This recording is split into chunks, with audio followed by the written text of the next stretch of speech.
Maths के ऐसे question RRB NTPC के एग्जाम में बहुत बार पूछे जाते हैं और इस टाइप के क्वेश्चन आप चुटकियों में सोल्व कर सकते हैं अगर आपको सही तरीका पता है। यहां पर हमसे क्वेश्चन पूछा गया है, पहली 14 पूर्ण संख्याओं की औसत ज्ञात कीजिए। देखिए उसने बोला पूर्ण संख्याएं यानी कि 0 1 2 3 4 ऐसे करते करते 13 तक। 14 पूर्ण संख्याएं तब होंगी जब हम 0 को भी इंक्लूड करेंगे।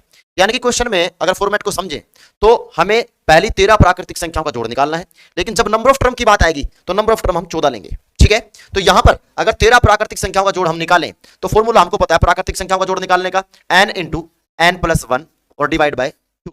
यहां पर n लास्ट टर्म होता है, नेचुरल नंबर में जो n होता है वो नंबर ऑफ टर्म भी होता है और लास्ट टर्म भी होता है। यहां पर नंबर ऑफ टर्म तो हम नहीं ले सकते क्योंकि हमारे पास 0 है, ठीक है, और नंबर ऑफ टर्म तो है 14, लेकिन हमें चाहिए 13 प्राकृतिक संख्याओं का जोड़। तो यहां पर हम n लेंगे 13, तो 13 गुणा में 14 और डिवाइड बाय 2। तो इस तरीके से 13 प्राकृतिक संख्याओं का जोड़ हमारे पास आ गया।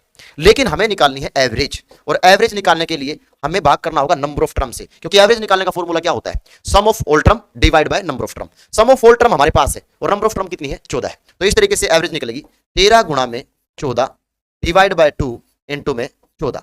14 से 14 कट जाएगा और एवरेज निकल कर आ जाएगी 6.5, और वही हमारे क्वेश्चन का आंसर होगा। इस तरीके से इस क्वेश्चन का जो राइट आंसर होगा वो होगा 6.5। आई होप अच्छे से क्लियर।